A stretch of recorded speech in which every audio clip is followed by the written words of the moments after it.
the number one thing that has helped me most is the practice of meditation.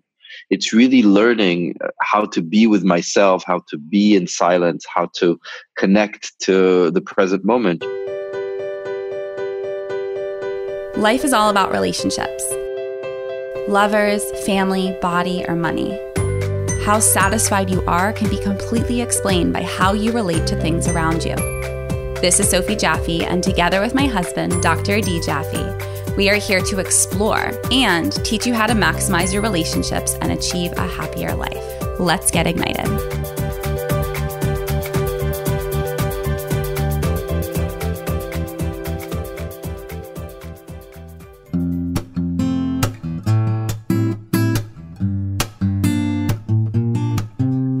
Hey, so if you know that I always love having really actionable tools that I can use in my everyday life to just level up and put into practice things that are difficult for me to just remember to do otherwise. Absolutely. And I found this meditation app that I love. It just makes things so simple. It's called the 7 Mind app. It's from Jonathan, who we actually interviewed for this podcast. And man, it just makes everything so simple. Yeah, I think meditation can be really daunting for a lot of people, including myself, someone who's practiced meditation for years. But knowing that there's an app that you can just go to, it gives you very simple exercises. You can decide how much time you have and how much you want to put towards it, but it can completely transform your moment and then your day by just tuning in. Yeah, and what I love about this, guys, is there's the initial intro where Jonathan literally walks you through posture and how to position yourself to meditate. And then once you get through the initial few practices, you actually get to pick and tell the program, right now I want more focus, or I want to relieve anxiety, or I want to get ready for bed. And there's an entire path that he's created for all of those. So we're going to have a little offer code for you guys in the show notes. Check this app out. It's a really powerful intro to an incredibly powerful practice that can change your life. Change the game, change your life. Hello, everybody, and welcome to this episode of the Ignited Relationship Podcast. I'm Adi Jaffe. And I'm Sophie Jaffe. And we're here to talk today about all things mindfulness. Yes. And meditation. Being mindful of our time and letting us snap into and kind of keep going with the theme. I will go right into the review of the week. This one from Chelsea Wynn, just a couple days ago, saying, first podcast. I've never been a open quote podcast person, close quote. That's funny. I struggle to listen and prefer reading books and articles to listening. However, I spent about a year wanting to listen to this podcast. Why wait so long, Chelsea? I started with your story and I'm slowly working my way through all of your podcasts. I feel so strongly about each topic I've listened to. I feel understood in a way that I didn't feel before when I listen to some of the stories, and it gives me hope to share beliefs, views, and opinions with others out there. Please keep sharing. The work you are doing is wonderful. Thank you so much, Chelsea, for that. I love it. And I love that you were waiting to listen to this for a year. Maybe it was just a way for us to collect enough content so that when you started listening a year later, you could just keep going and have more and more stuff to listen to. Exactly. And I hope that resonates for you. Obviously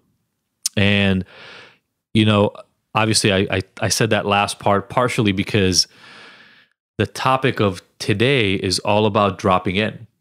It's all about not being anxious or stressed out or upset about the way things had gone before and the way you believe they should have, or the way things might go in the future and you believe they need to. Because as our guest today, as Jonathan talks about, that was the world he was in before. I've been in that world myself, constantly worried about the past and the future. So much of it is about the observation. And Sophie, I believe you have a quote for us around this. Yes. And I also just wrote an article on dropping in for the Chalkboard magazine. Oh, amazing. Yeah, I mean, again, most of us do live in the future and the past way too often. And to really enjoy your life and to experience the joy and the present moment, we have to remind ourselves to live in the present fully. Yes. That's really, I was telling Kai the other day, the way to slow down time is to be present. And we were complaining about Noah and saying that she's growing way too fast and it's not fair. And can we give her something to stunt her growth, and just joking around about that. And I said to him, the way to make time slow down is to have a few minutes every day that you really stay present to her and play a game with her or make her laugh or smile. And it's just so true. I mean, our walks, for example, in the mornings, sometimes they're 10 minutes of just grabbing coffee, but it's our drop-in for the morning. And then in the evenings, we try and have a drop-in then too. Totally. And ideally, throughout the day, we have 5 minutes where we give each other a hug. And Natalie, last week, when we were talking for the Mother's Day episode, she was saying that sometimes the hugs throughout the day from her husband, him just holding her tight, is all she needs. It reminds her where they were, how far they've come, and why she's with him in the first place because of that hug and the way it makes her feel. It brings her right back to when they met. Totally. And in relationships, it's so important, and with yourself. And we get into that in this episode. Yeah. So I have this quote, and it says, "What a liberation to realize that," quote, "the voice in my head is not who I am. Who am I then? The one who sees that."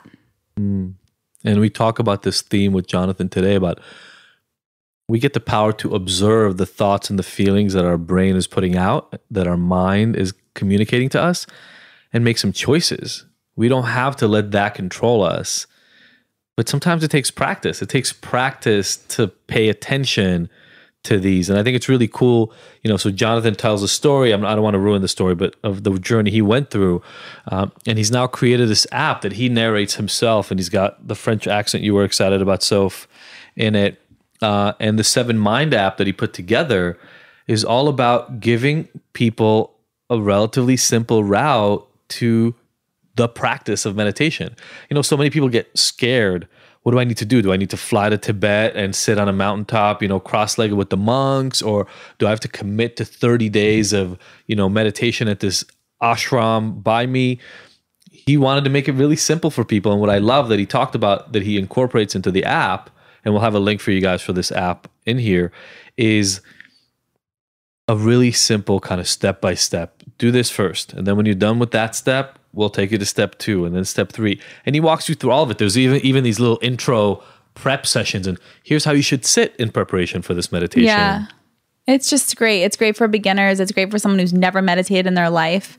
And, it's funny, his inspiration for his meditations was one of our first audio meditations that's guided. And it can change your life, guys. Like using an app like this one. Yeah, so what's nice about it is it makes it so simple. Yeah, 7 Mind app is awesome. It's something that is good for all different walks of life, no matter how long you've been meditating for. And it allows you to drop in. You drop into yourself, and you can take 5 minutes, you can take 20, you can take an hour, as we talk about in this.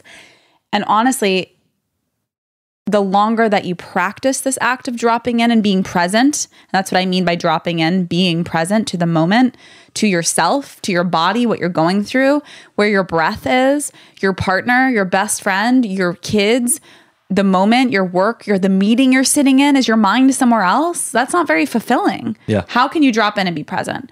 So some of the tips, I want to share this, but some of the tips that I have, I wrote 5 ways to drop in. And this can just be... Is this relationship specific or just in life? Just in life. Love it.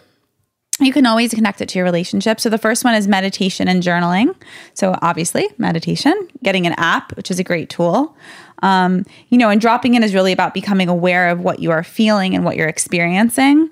So meditation is a great way to become aware of your thoughts and emotions and what's happening within your body, and allowing those emotions to bubble and then come to the surface. You can use meditation to quiet a busy mind. You can use it to release anxiety, to have better sleep. There are so many benefits of meditation that we didn't even get into in this interview, but it's an incredible way to disconnect from what isn't real and reconnect to what is. Journaling has always been a practice of mine since I was little. If you're not journaling, I highly recommend that you start to create a ritual, and that can be getting the 5-minute journal, which Adi uses in the morning.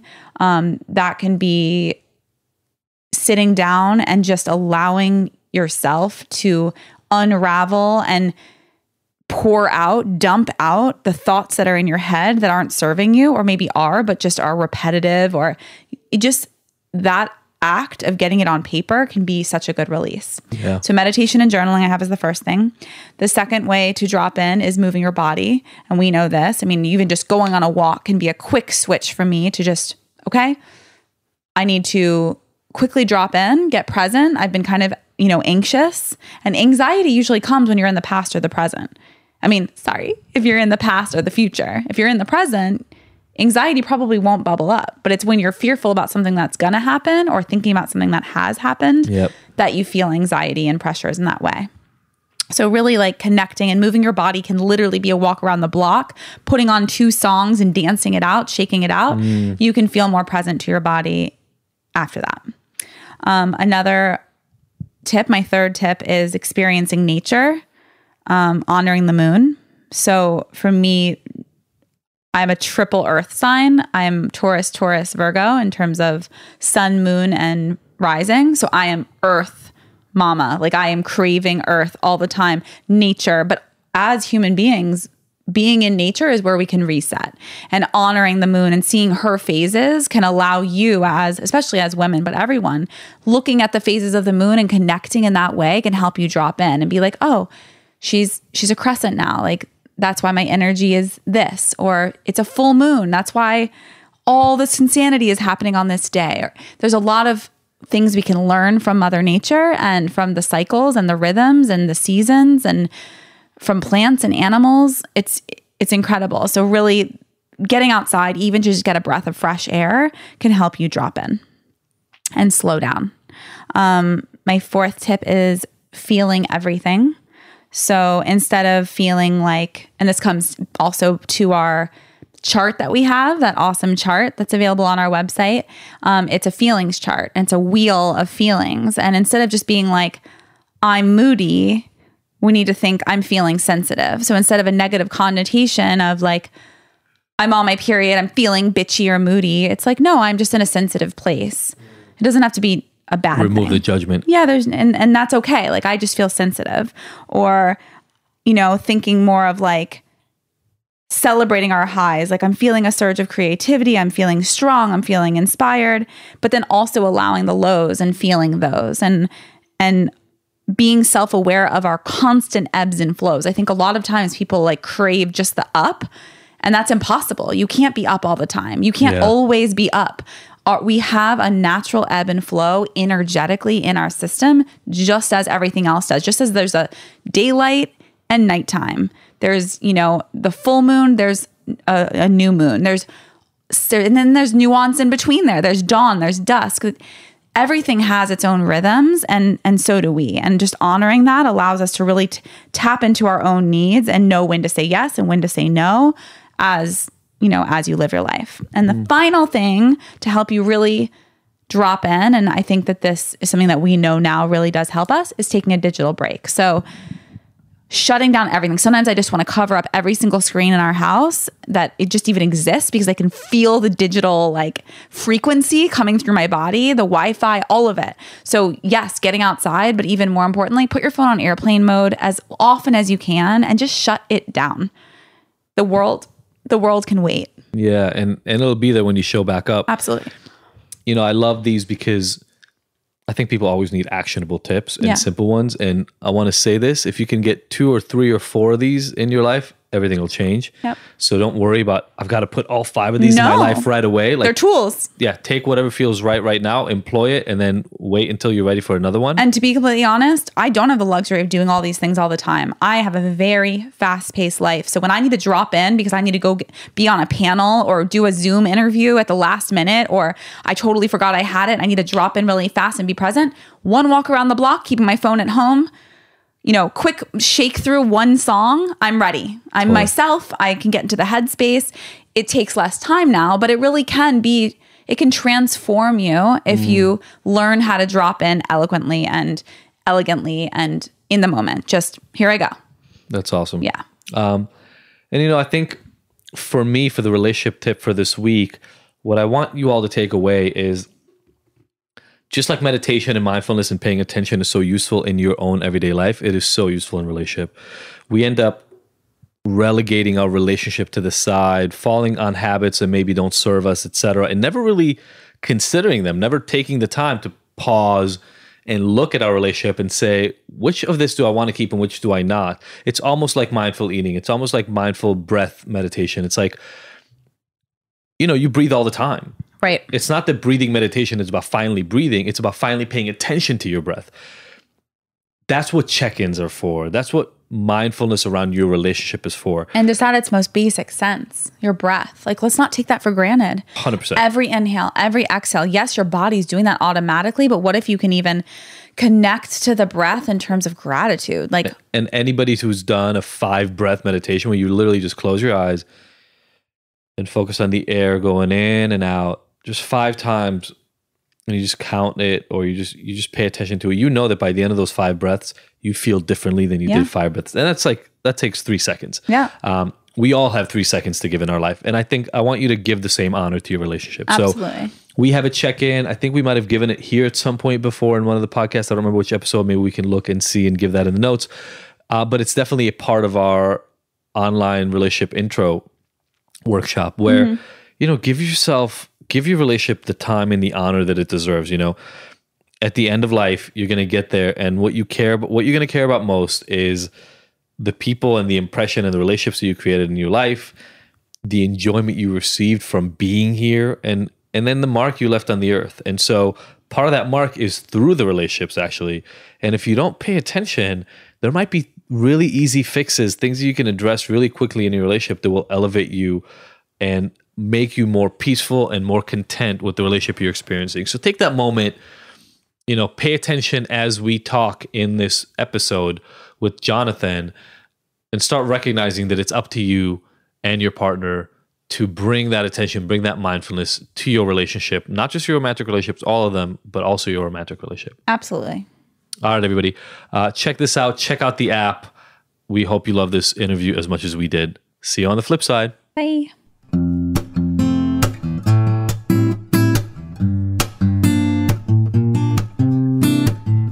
This episode of the Ignited podcast is brought to you by Philosophy Superfoods. The Philosophy offers cleanses and other nutritional products that are unlike any of the other supplements and detoxification programs on the market. Why? Because they actually nourish the body with whole, live, nutrient-rich foods instead of depriving you and leaving you hungry. Have you ever tried a cleanse only to find out that you can't make it through a whole day because you're starving? Ever try a superfood shake that made you nauseous because it was so disgusting you'd rather not eat?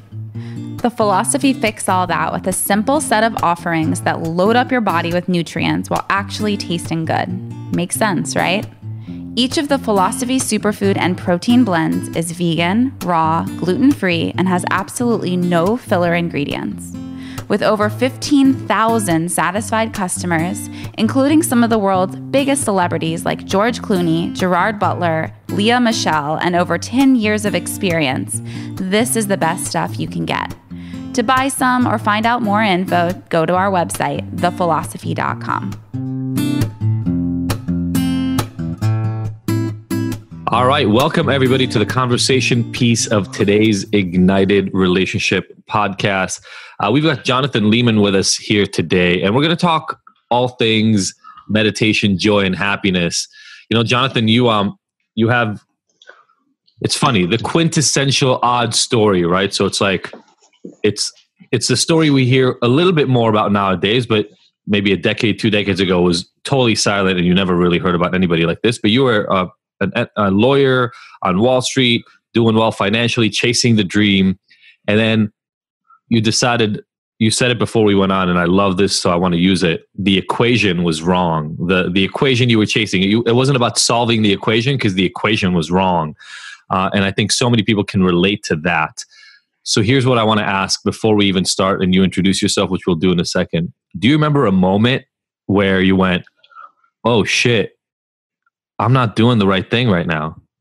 I remember many moments like that. And I think the first that comes to mind is my very first day at my law firm on Wall Street, when we were in the basement of a super high building with the incoming class of lawyers of about maybe 70 lawyers. And I looked around me and I didn't feel like it could relate with the people who were there. And I just felt like running away. But I was already in this kind of golden prison, with great social status, so to speak, and incredible income far beyond anything I had ever imagined. Yeah, And, I like that gilded cage that people talk about all the time, right? And I've known so many people trapped in that. I'm making $250,000, $300,000, $400,000 a year. I can drive the car I want, take the vacations I want. It just so happens that I hate my life every day, and I have no friends, and everybody I talk to, I can't relate to. I don't feel comfortable around. But fuck, what do I do? Like, how do I go? So that's, you have a few moments like that. And I like that one, kind of seeing the incoming class. Like, these are the people that are going to be your peers and your colleagues for the next decade, and going, shit, I don't relate to anybody here. Yeah, I don't want them to be my mirror. Right, exactly. So what gave you the, if I can say, what gave you the balls to just go, all right, I'm going to drop all this and do something else? It took some time to find the balls, like you say. It really took some time because, at the beginning, I grew up in France in the 1980s, and we used to watch Dallas and Dynasty. I remember those shows so well. And so the conditioning was, to be happy, you have to make a lot of money and have power.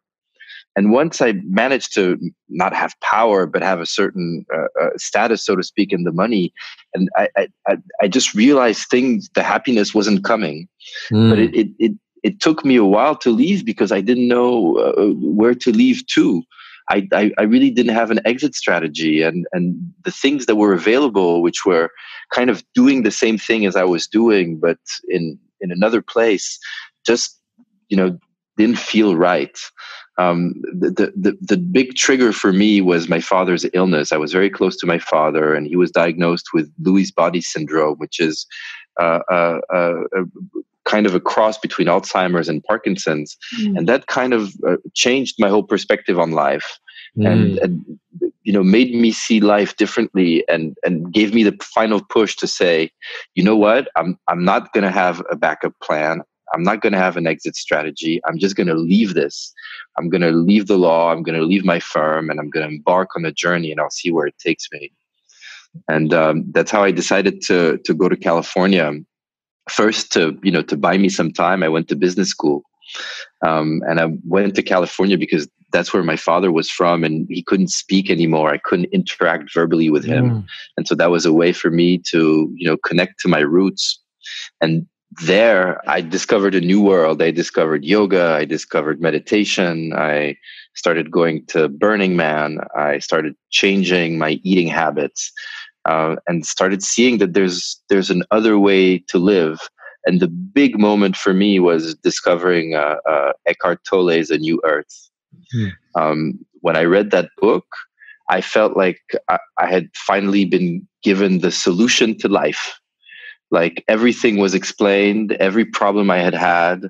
I understood about the tyranny of my mind, about my incapacity to be in the present moment, about how I was identifying with my thoughts and how I could use my mind as an object instead of letting my mind use me. And when I discovered this, I thought, it's not normal that not everybody knows this. I want to dedicate at least the next 10 years, if not my life, to spreading the ideas in that book. That's beautiful. There's so many. First of all, I love how California becomes the jumping off point for all these things. Yeah. It's really powerful. I mean, we can talk smack about it. We can minimize the impact. But there is something, I don't know. I feel like in the US, you lived in New York and you lived in LA. And so you know how people outside of LA see LA. And so many people look at LA as the place where like the hippies go to die and smoke weed, right?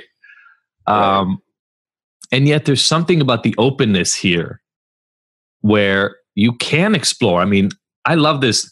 Talk about a flying off a cliff. You literally just said, screw it, I'm quitting my job and I'm going to start this new adventure, and I'm going to go to the place where my dad is from and reconnect. And then you were just in exploration mode. Yeah. And there's something funny about, to say a word about California. I remember when I was applying to business school, I was looking also at other places. And I heard a French person say that he went 20 years before to California because that was where the future was happening. And I Wow. felt that really strongly, from the perspective of a Parisian like myself. It definitely feels like in many, many aspects, the future starts in California and then starts, at least for, our part of the world, and then starts spreading east. And, all these 100%. things, yeah, all Yeah. these things about yoga, Everything. nutrition, meditation, Even music. technology, Music. music. Yeah. Everything. My dad lived in LA and my mom lived in Maryland, like DC area. And I came out 4 or 5 times a year for different holidays to visit my dad. They were divorced. And, from middle school, like 6th grade, I was 12 years old the first time I came to California, all the way through high school until I finally moved here when I was 18.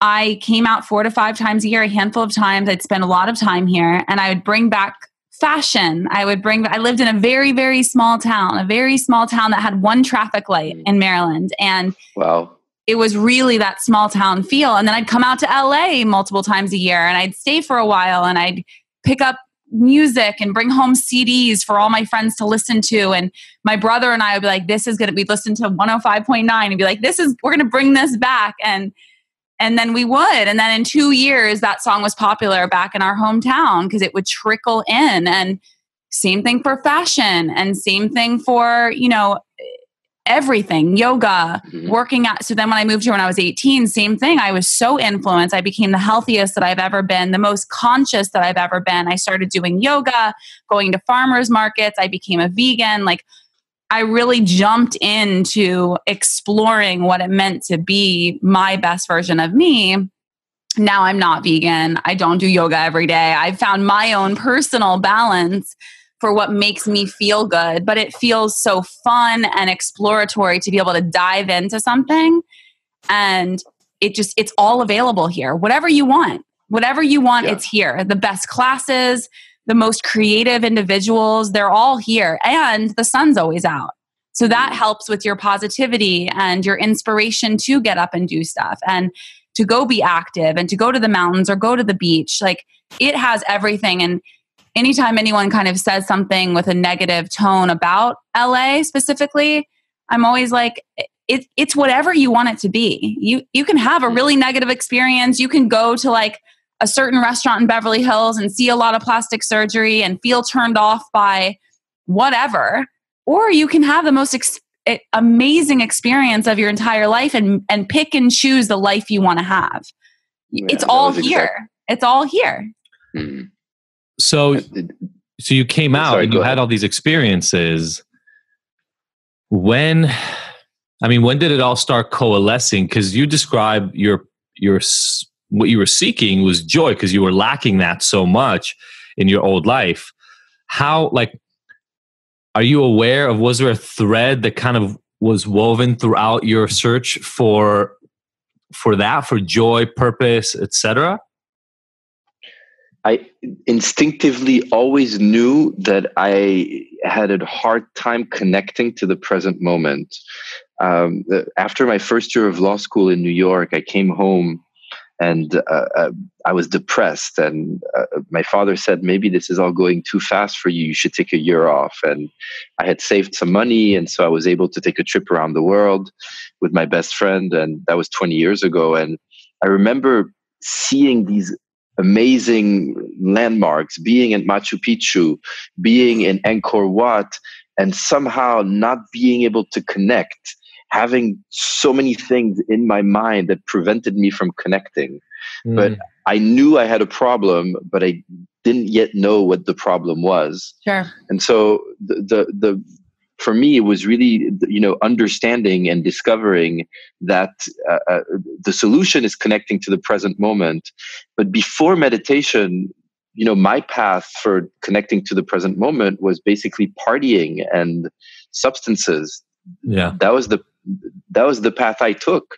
And because that is what, for the first time in my life, brought me relief and gave me a vacation from my mind. Mm. And it's only later that I was able to understand that I didn't need the substances, and that this access to the present moment was available through other means, and in particular through meditation. I like that description. I mean, obviously, I do a lot of work with people who struggle with addiction issues. You mentioned that some of that is some of the struggle that led you to this point. I mean, a lot of people on Wall Street use substances to escape their present moment. But I like the way you just described it, in the fact that essentially the drugs take you back to the present moment because the experience is so jarring, right? So especially if you talk about like the MDMAs or the hallucinogens and those drugs, especially, you have an experience, you're so used to it. You go to your job, you have the relationship you have with your parents and maybe with your partner, and it's not enjoyable. You're not connected to it, but you're used to it. And then you do a drug and your entire system is like short circuited, right? It's all new. The touch doesn't feel the same. You can't see the same way. You can't walk the same. And so it does, in some way, it really brings you to the present, because now you have to relearn everything. You go, oh my God, when I touch this, I'm talking about, let's say MDMA, when I touch this table, it feels amazing. It didn't feel amazing before when I touched it. And all of a sudden you're in this present moment. But it creates a false present moment, right? In some ways, Exactly. It reminds you that connecting is great. Yeah. But I remember this, I had this conversation with a friend. I'm calling it this conversation, but it was more like him screaming in my ear during a Fish concert when we were in college.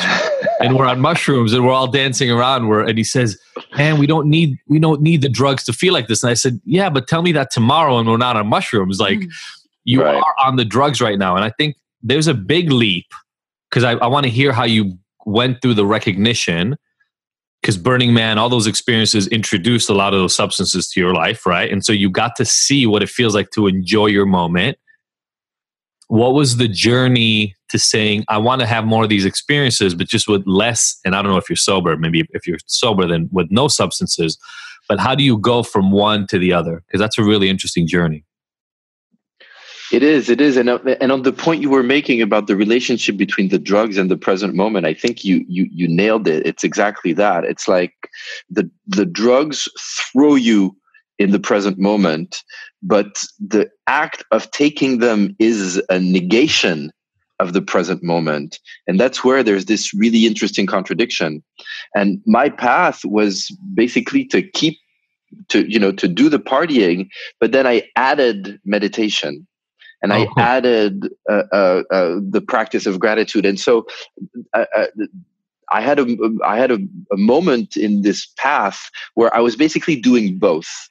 And I was doing both, and I was also starting to share about the meditation and about the more healthy, organic aspects of this connection to the present moment. But it got to a point where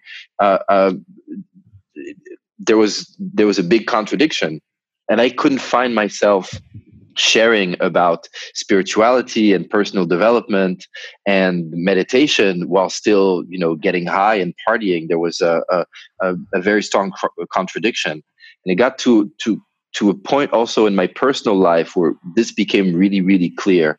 And just one day I had to say, okay, I'm leaving all this behind now, and I have to be fully on this meditation path. That's interesting. Sophie and I talk pretty openly about the fact that like substance use does enter into our connection, and yet it's a tool. It's a tool. It's like we have to be really mindful and intentional about the use of that tool. We've used it in ways where we're not intentional, and then we don't like the experience. But if we do it in an intentional way, and we like have ceremony and ritual around it, and we set intentions together as a couple and what we want to take out of the experience, it's actually really elevated and magical. But there's a difference. There's a hard difference between going into it haphazardly and like messy and without intention. And there's okay, we're going into this and prepping our bodies and prepping our hearts and our minds and our souls and really entering into it with an intentional state of being. Absolutely. Well, and I think there's also the reality that I don't think we ever necessarily talked about it this way, but if we can reach a state where you no longer need the substances to reach the impact that you get with them, that is somehow preferable, right? Like if I can find the connection in the same way without needing to introduce the substances, then there is like this magic about it. I think also the way that we use the tool, first of all, in the beginning of our relationship, it was used to heal us from trauma and pain. And it was used, specifically MDMA was used for, like the cheating that we went through and betrayal and just helping us to kind of. Also just your sexual trauma before that even, you know, it's, it helps. It's used in a way that can help you with intention to drop all the just the isolation and the walls that we all build around ourselves. Peel away all those layers. But then what I was going to say is it's also our world of, we live really full lives. We have 3 kids. We've got like the reality that we're in is that we have really full lives. So could we get there sober? Sure. If we could take 3 weeks vacation in the Bahamas, I guarantee I don't need MDMA to get there with my partner. But the point is that I don't have that luxury, and I chose to be a parent, and I chose to have 3 different careers, and I chose to have this very full life. So I'm sure we could get there, and maybe when we retire, we'll get there. But we're choosing to live these very dynamic lives. So when we want to go and drop in and peel away the layers, we don't have a lot of time. So we're like, all right, this weekend, let's do it. Let's go to Palm Springs. Let's rent a home and let's just land together and peel away those layers really quickly, right? And I think that it's intentional, and we're aware that we probably could get there if we had enough time to carve out for each other in a real way, in reality. Like, don't you agree? Yeah, I mean, definitely. I mean, being able to disconnect is a big part of the equation. I think what I'm hearing for you, Jonathan, is that part of your journey after having this time split between the spirituality and the using, and dedicating yourself to the former, the spiritual, mindful connection, that part of the goal is to learn how to drop in more regularly, more quickly in your daily life. And so that then became your pursuit, is doing that, getting as good as you could at that, being able to drop in, or maybe just regularly being dropped in. Yeah. And so you dedicated yourself to that pursuit.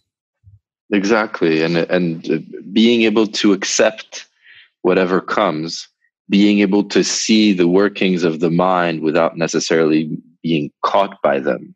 Being able, I think, it's really interesting what you said about substances. It's how do we use them? Are we using them as a tool, or are they using us? And I think this is very true. And I have nothing against the mindful use of some of the great tools that are out there. I think it's beautiful. And I think it's the same actually with the mind. We're addicted to thoughts, and we're addicted to certain thinking patterns. And oftentimes the mind uses us, and we become the object, and the mind becomes the subject. Just like drugs can be the subject and we can be the object. And I think the goal is to turn the relationship around. I love that. To know how to be the subject and use, whether it's the mind, whether it's substances, whatever it is, as an object. Totally. Have you ever read Bruce Lipton, The Biology of Belief? I haven't. But you're not the first person to mention him. I'll write it down. Write it down. I have. We actually just had him on the podcast like a couple of days ago, and his book it's probably like your version of Eckhart Tolle's book. I've dog-eared like the entire book, and he said something that is really akin to what you're talking about right now. He's like the happiest 70-some-year-old I've ever talked to in my life. He's our goals in life. He's amazing. So check out the podcast interview when it comes out, but check out his book, because part of what he said was we get stuck so much in thinking about how life should be. So we're turning our creative, logical, capable, explicit mind inward and trying to self-monitor. And while we're thinking, our bodies are acting. They're in habitual action mode. And a lot of times we're not aware of the programming that we had early on about what life should be like and how we should behave, etc. So we're taking the cognitive ability we have, and instead of acting, instead of being in creativity and doing and being, we're thinking. And in thinking, we end up limiting ourselves so much because we're not doing anything. We're not being creative. Right. We're thinking about how we should be creative. And it has a lot to do with what you're saying right now, right? Really being able to trust. You said this already in slightly different words, but being able to trust that everything is working out as it should. I don't need to be self-critical all the time and judge what I did right, what I did wrong, what I should have done differently, etc. But rather come from a place of knowing and still educate myself, right? Still go out and learn more and read more and meet people like you and keep incorporating knowledge and truth into my life. And then go out and use it on a regular basis and trust instead of the place where I think a lot of people live. And it sounds like maybe you lived in when you were an attorney, which is constant self-doubt and self-criticism about what you haven't done yet, what you need to do, what you did wrong, what other people have wronged you on, et cetera, which is then becomes like your entire life becomes the peanut gallery. Your entire life is not in watching the play, but in critiquing the play. Right.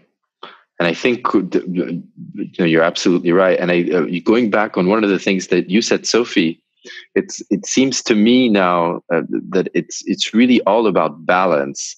Because at first you get on this path and you're like, I have to meditate 3 hours. I have to be vegan. I have to stop ejaculating. I have to stop all substances. I have to do this. And you're like on this, like this race to enlightenment, which is the spiritual ego, which is a huge ego needing trip. To be perfect. I can't mess up. I'm eating totally raw vegan. If I have tea, does that mean I'm cheating? Like what? Exactly. It's tea. Right. There's so much medicine in tea and like finding that balance. But and I don't think everyone has to do this, but I think for me personally, I had to like jump in deep and I have to hit hard. Like for me to learn, I have to hit hard and I have to either hit a wall or I have to like fall hard.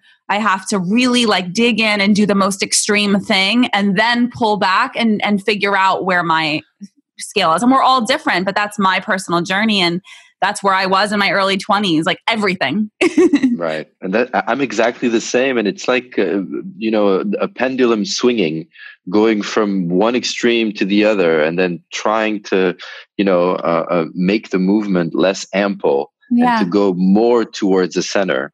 And being very careful of how sometimes you think you're putting your ego aside, but really what you're doing is strengthening it. And so you're going in the wrong direction, believing that you're going in the right direction. Yeah. I think that happens to a lot of people. I think in extremes, especially like when we get very dogmatic about something, that in itself is a problem. And that is the ego. And on this, there's something really, a conceptual distinction, which I find particularly helpful, is the difference between a concept and a belief. The concept is a guidepost. It's very useful. A concept like, maybe eating animal protein is not the best thing, or refined sugar, or meditation is good. These are useful concepts. But when they become beliefs and they become integrated to the false sense of self, and it's like, I'm a meditator, I'm a vegan, I'm a person who doesn't take anything, I'm this, I'm that, then you're doing exactly what we were saying, which is instead of opening your heart and learning to be more present and loving, you're strengthening the ego, you're making yourself more closed off, and you're not going in the direction that you think you're going into. Exactly. Yeah, you anchor yourself too, right? By starting to hold on to these things, you develop an identity around them. And then it's like you're a ship and you just dropped an anchor and you say, well, this is the right way to be. And what you're doing is, and we know this through cognitive psychological biases, you're actually closing yourself off to new knowledge that might show you down the line that you're not exactly right. And you might need to have moved to the right a little bit or to the left. Or you might need to move a little bit forward. But because you've held on to this belief so strongly, we end up fighting new knowledge. Well, that anchor makes you feel safe. It's a Exactly. It does. It does. It makes you. It does. It makes Because you the feel ego safe, makes you feel strong. safe, because certainty makes you feel safe. Yeah. I know. Exactly. And I think, presence, I think a big part of presence is de-escalating beliefs and turning them back into concepts. I like staying that a lot. Staying curious instead of Exactly. knowing. We don't know. Exactly. And understanding that what might be right at one given moment is not going to be right at all at the next moment. And if you hang on to beliefs, then you don't allow yourself to reevaluate these concepts on a moment-to-moment basis, and therefore you're not present. So true. I mean, what's interesting is everybody who's listening right now has gone through an experience like the one I'm about to describe, which is you have been through probably a few dozen complete belief shifts in your life.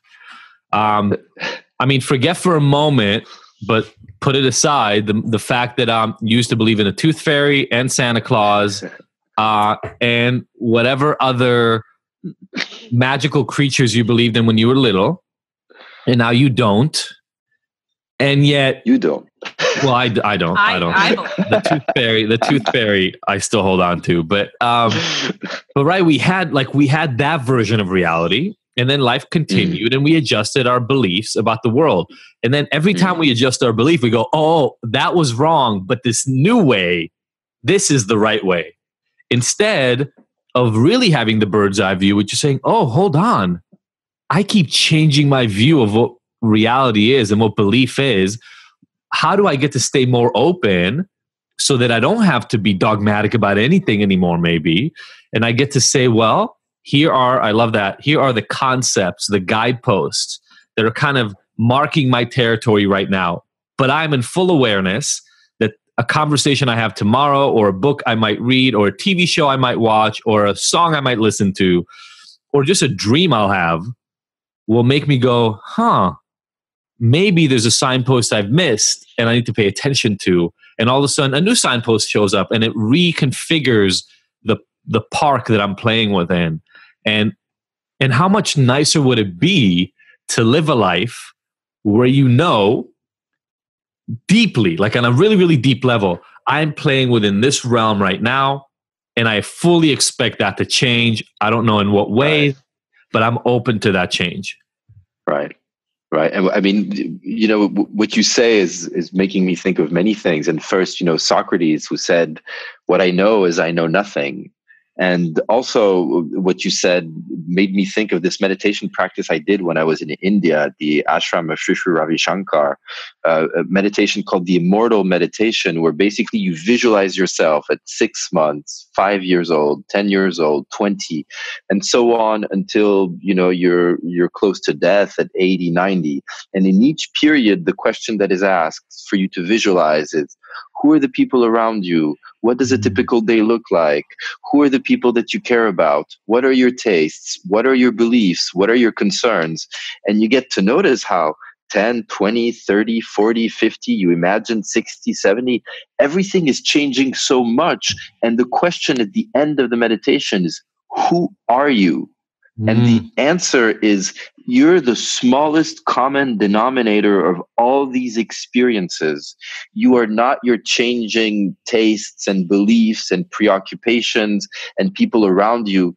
You are the consciousness, you are the awareness that is able to witness all these changing and impermanent things.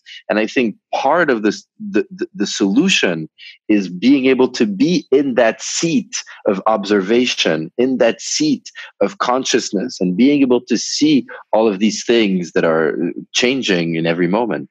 Oh, so amazing. So beautiful. I love that meditation. I'm wondering if we can end up putting a link to a version of that exists somewhere online, or if it's almost too deep and too advanced for some people to go through. I don't know. Maybe you have an answer to that. I think it's for everyone. It's actually going to be published on the Seven Mind app. Awesome, which we will get to in a moment, because that's how this conversation even started. And I love that we never even mentioned it yet. I go on podcasts all the time, by the way. I talk for 90 minutes sometimes. And then I'm like, and by the way, I have a superfood company called Philosophy. And they're like, oh, that's why we brought you in. Oh. I know for myself, so Sophie and I have been together for about 14, going on 15 years. We should have stopped the clock. It's like, do we keep like adding time? Oh yeah, we keep adding, especially after that wedding we just went to, where we got kicked off the dance floor for only being at 10 years of marriage. So they did this dance at the wedding. I've never seen something like that. It was really cute. It's like anybody who's been married for more than a day, obviously, because that was the people who got married. So they got kicked off soonest. And then anybody who's been married for more than a year, and then 5 years, and then 10 years. And we've been married, this is our 10th year. So then we have to leave after that one. And then eventually the people that were married the most, they've been married for like 50 years or 60 years. It was pretty amazing to conceive of. Yeah. So I'm going to keep counting just so that next time we get to stay on the dance floor longer. But there's still the competition part of my being in there.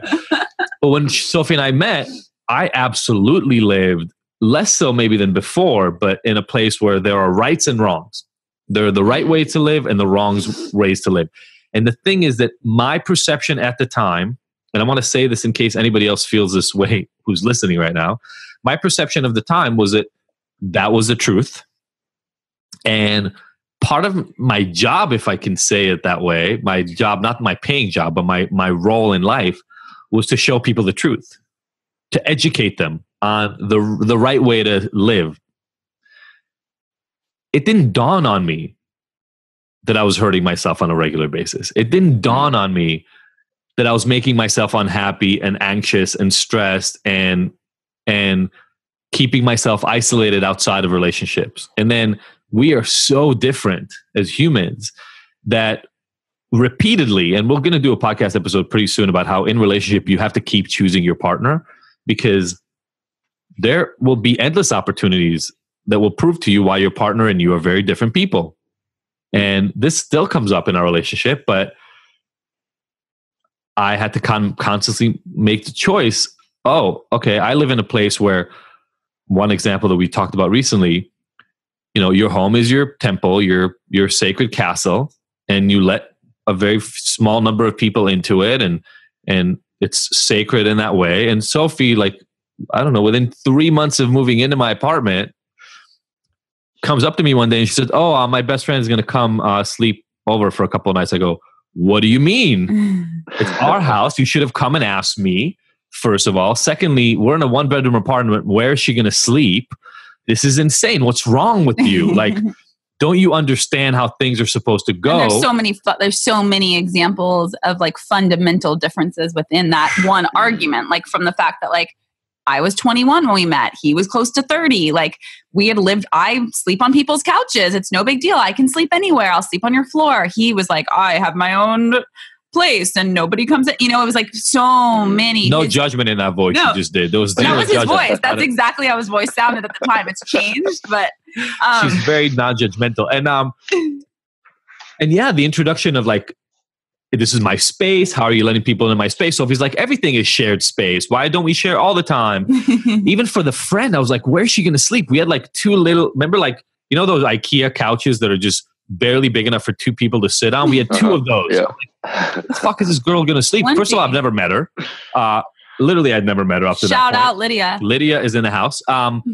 So Sophie was like, well, we'll just put them together. And literally just step by step, I couldn't see it. I just couldn't see it. And it's still this dogmatic hanging on. And by the way, the place we are in now had to be some sort of marriage of the 2 versions of ourselves. I got to run it by you. We're going to dog sit 3 dogs. But there are, and most of the time you do. But there, we all have these examples of this is truth. This is reality. This is how you're supposed to be. And if we think about it, if we really pause and think about it, and I talk to my clients a lot about this, and we've talked about it in the podcast, that version you have was handed down to you. Somebody gave you their rule book and said, hey, here's a story of how life goes. And we just adopted it. We just took it on without consideration because it was our parents or our best friends or our lovers, whatever that was at an earlier age. And we said, oh, this is the book we read from. And we have such a hard time letting go of that version.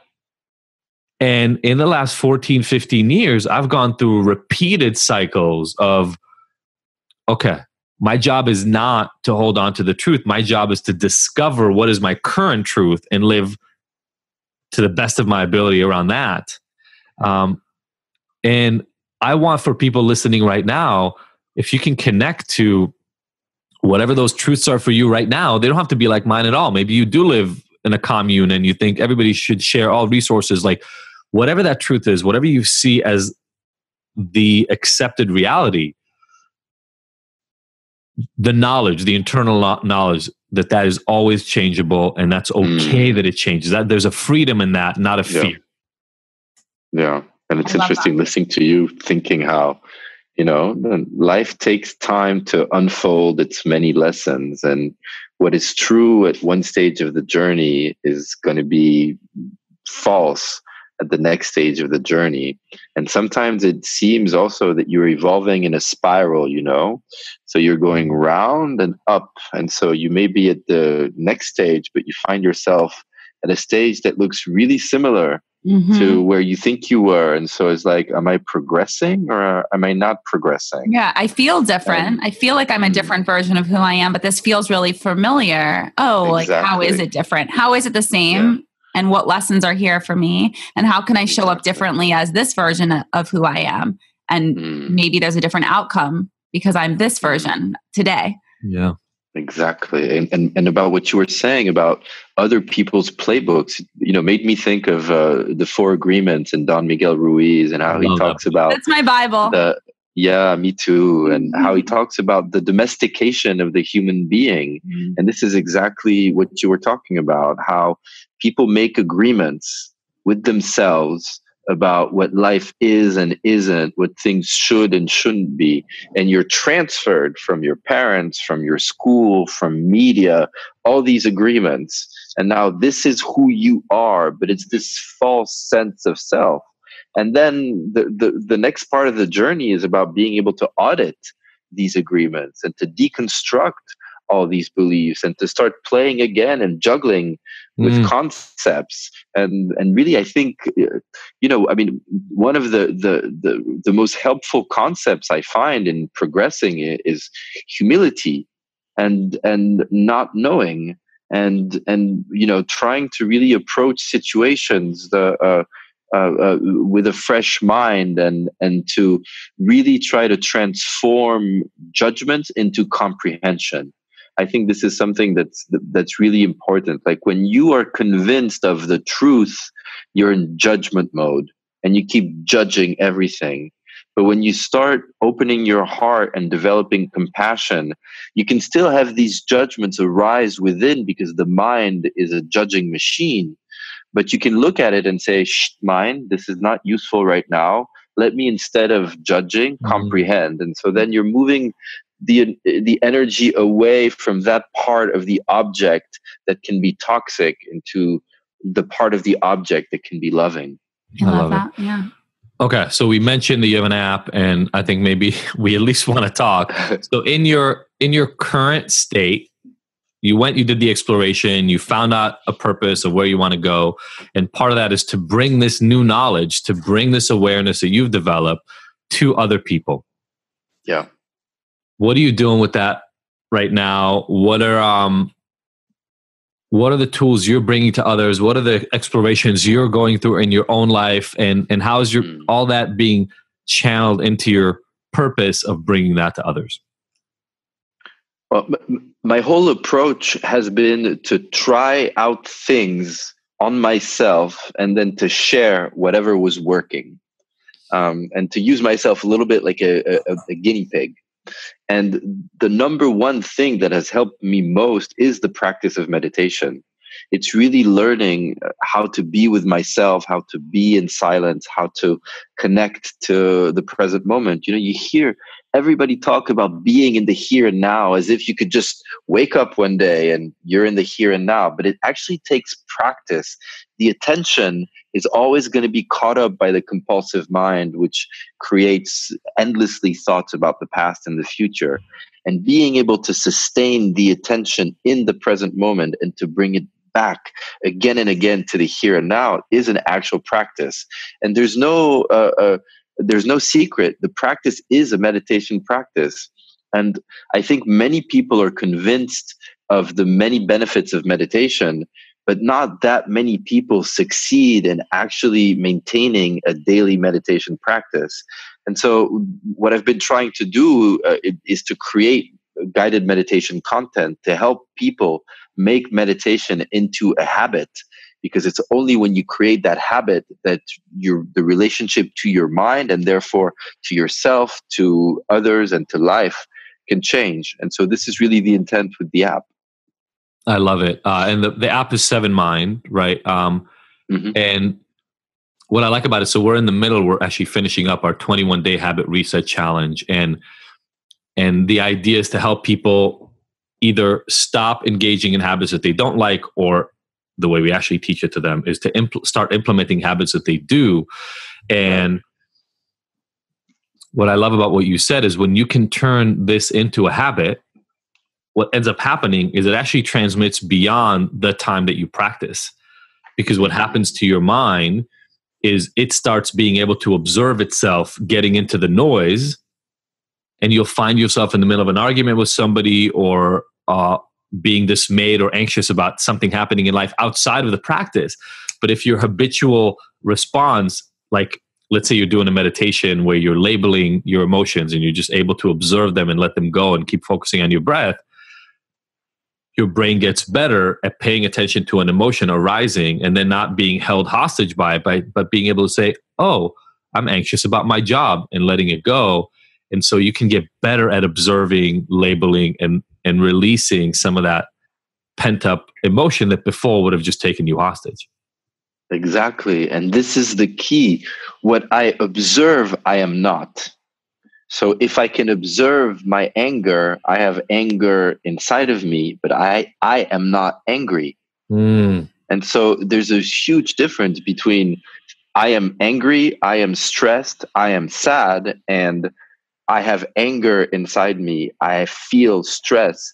I can feel some sadness. And the problem is when we identify to these emotions, we feed them and we give them more power and energy than really we should. Whereas when we observe them, we still feel them, but we enable them to go through us and to also leave us.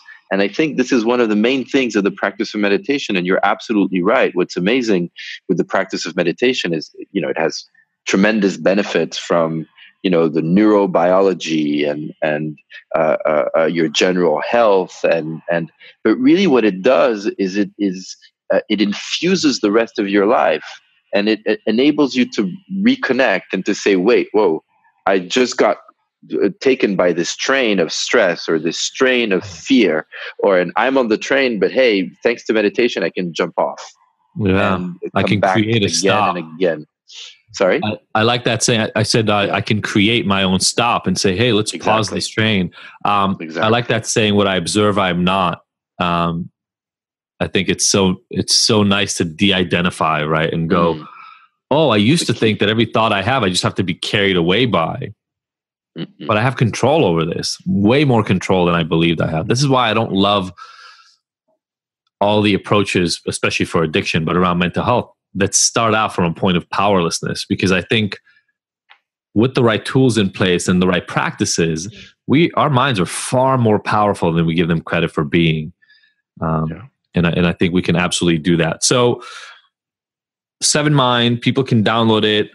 You are actively working on creating more and more and more meditations within it. And it kind of takes people on this journey. That's what I love about it, is it starts out simple and it gives people tools for meditations given to a specific context. Like some you want to relax in, but others you actually need to be more focused. And sometimes you're dealing with specific anxiety, and other times it's about general acceptance, and there's all these different meditations within it. So you can pick and choose what is appropriate for this moment, instead of always either doing the same meditation if that's not what feels right for you, or being committed to one practice. I like that there are so many different options in it.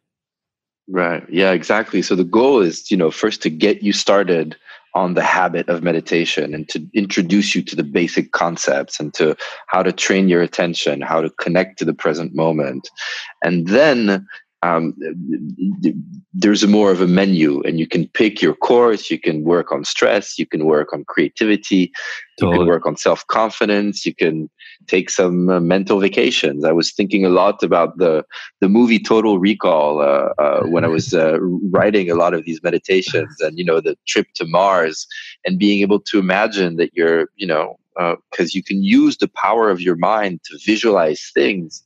Sometimes it can be helpful for your productivity, but other times just as entertainment. And I'm interested also in that aspect of things. And one of the specificities of the meditations in the Seven Mind app is the fact that there's a lot of affirmations.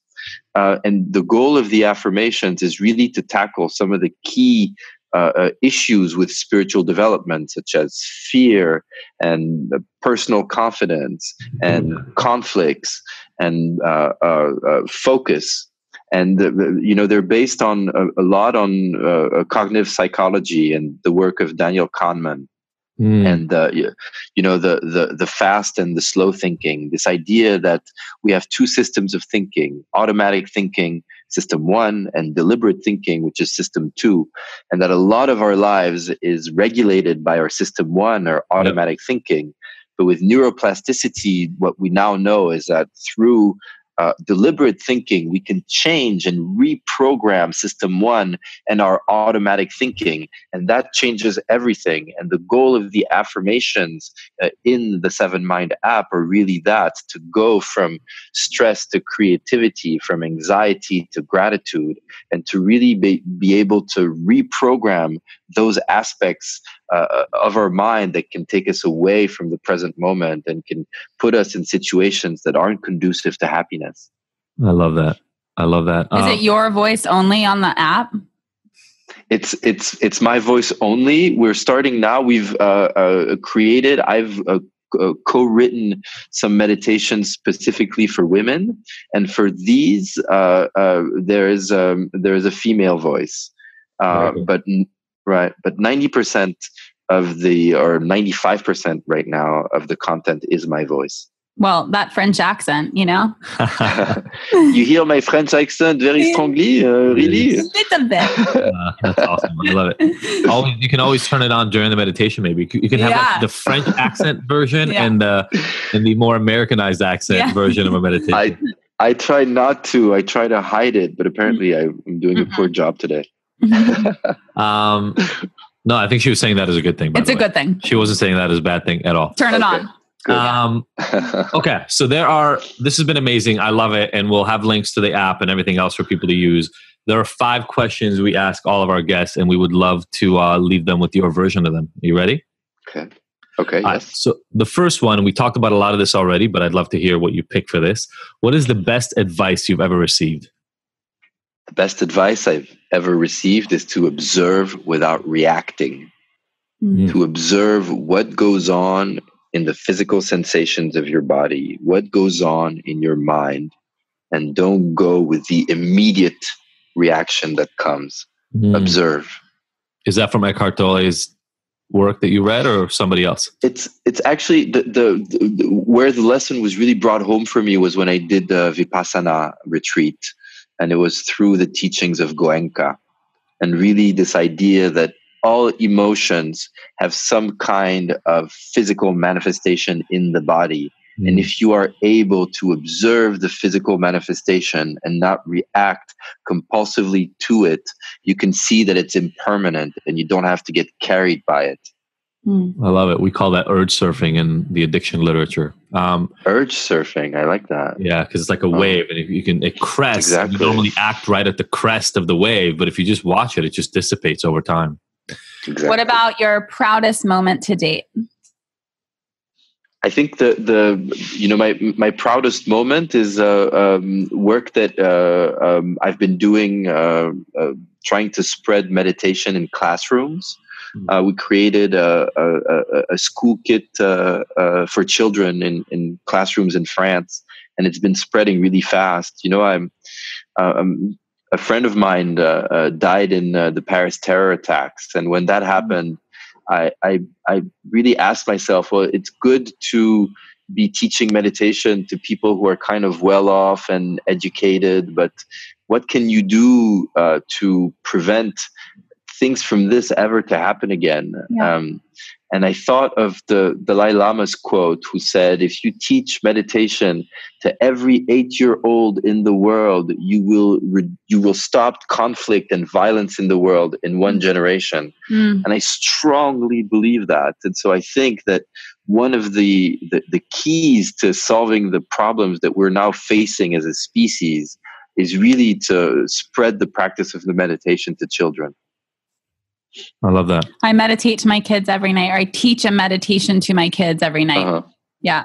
Just That's like awesome. Even 5 minutes, just helping them just sink into sleep. And, you know, they seem like they're kids that don't have a lot of anxieties. And I think relative to maybe someone who has high anxiety, they do have low anxiety, but they still have their little anxieties. Our 8-year-old like bites his nails, and they both grind their teeth. And whenever I talk to like the dentist or anyone, they're like, oh, are they experiencing a lot of stress and anxiety? And I'm like, no, I'm a yoga teacher. They have the best lives. Like, they go to a Waldorf school where they're outside all day, but for them, they have their own anxieties and stresses that they perceive in their own universe, their own perception. So allowing them to guide into sleep and transition into sleep with a meditation has been really beautiful. And I can tell, you know, even last night, our 6-year-old was falling asleep in our bed, and we were watching a movie downstairs, and he said, I'm afraid, I'm scared, I'm thinking about, was it a book or a show or something that was scary?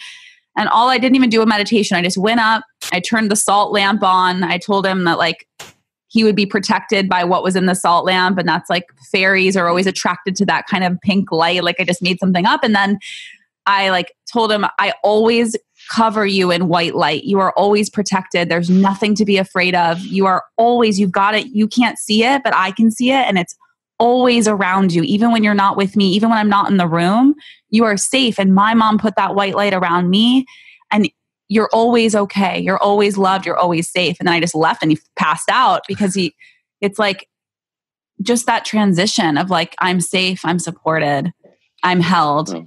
You know, it's so beautiful. And it's so nice to witness. One more thing about that. We were in the car with our baby, and Leo, the one that I'm talking about right now, the baby was kind of like upset. And then Leo looked at her and was like, just take a deep breath, Noah. Take a deep breath and relax. You're okay. And started like teaching a meditation to our baby. And it's like, okay, it's working. Like, something's sinking in, right? Oh, that's awesome. Yeah. Thank you. Oh yeah. What's the next one? Self-care. Yeah. No. What's been one of your most difficult moments to date? Yeah. Dealing with addiction.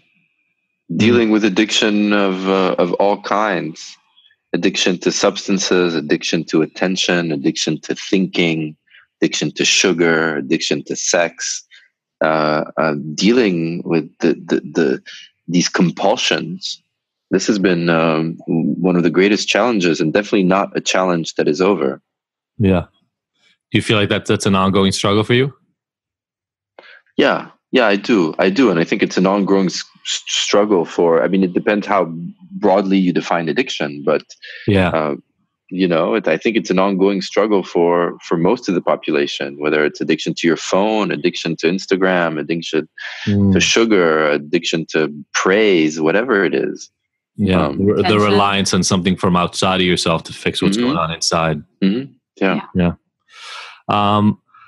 So, you know, we talk to a lot of people who are healers, who get a message out to people to help themselves.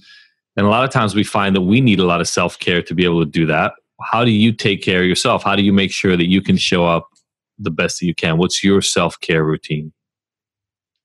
My self-care routine, you know, really centers around the tyranny of the mind. And how do I transform the tyrannical mind into a tool, and a well-functioning tool? And so for me, there are 3 axes for this, which is the daily practice of gratitude, the daily practice of what I call taking out my mental garbage, which is journaling, and of course, a daily practice of meditation where I can really observe the mind and put it back to its position as an object. So you meditate daily. About how long? When do you meditate? Is it morning, evening? Yeah. Well, I meditate both in the morning and in the evening. And, sometimes I take little breaks throughout the day. Eckhart Tolle says what's even more important than the meditation practice is being able to stop many times a day and say, what's happening here and now? But what's true is that a daily meditation practice is actually really what's going to allow you to do that. For me, the most important meditation moment is in the morning when I wake up. Before I eat breakfast, I practice. I practice, on maybe in the morning. Now it's an average of 20 minutes. It used to be an hour. Sometimes I go 40 minutes, an hour. Sometimes I have meetings and I do a very fast 10-minute meditation. But it's really, the way to make meditation a habit and to allow it to transform our lives is to bump it up our list of priorities. And today, meditation is as high in my list of priorities as brushing my teeth. What they say is that in the beginning of the 19th century, only a minority of people brushed their teeth regularly. And in the beginning of the 20th century, only a minority of people exercised regularly. And in the beginning of the 21st century, only a minority of people are meditating regularly. But what we do know now for sure, based on the explosion of scientific studies about the power of meditation in the past 15 years, is that future generations are going to look at our non-meditating generation the same way we look back at people who didn't exercise and didn't brush their teeth. Yeah. So I like that analogy a lot. You want to take the Ignited question? Yeah. So our last question, we ask all of our guests. The name of our podcast is Ignited. What ignites you? What ignites me is seeing a change happen in our world. What ignites me is seeing fear transformed into love. And what ignites me is optimism and creativity. Beautiful. I love that. Well said. Can't wait to keep watching your journey. I love the teaching children how to meditate in school. That's so amazing. And we will have links to to the app and all that kind of stuff. Wonderful. Thank you. Thank you for sharing your insight and everything you've learned with our listeners. I'm sure people got a lot from our conversation about how to maybe consider opening up and changing and introducing meditation more into their own lives. Thank you guys so much. Wonderful to speak with you. Thank you. Too. Yeah. Can't wait to use the app. Yeah. Mm-hmm. Take care. Have a great rest of your week, man. Thank you. You too. For the rest of you, we will see you next week. Bye. Bye. Thank you, everybody, for listening to the Ignited podcast. We were so happy to have you along for this ride. Please go and subscribe to this. Leave us a review. We love hearing from you. And if you want more, don't forget to go to ignited.com, where all the podcast episodes are available with show notes and so many of the little details and links from each one of these interviews. And you can look at all the future events that we have going on, all the things that make Ignited so special, even beyond this recording. Again, thank you so much for joining us. We will see you next week.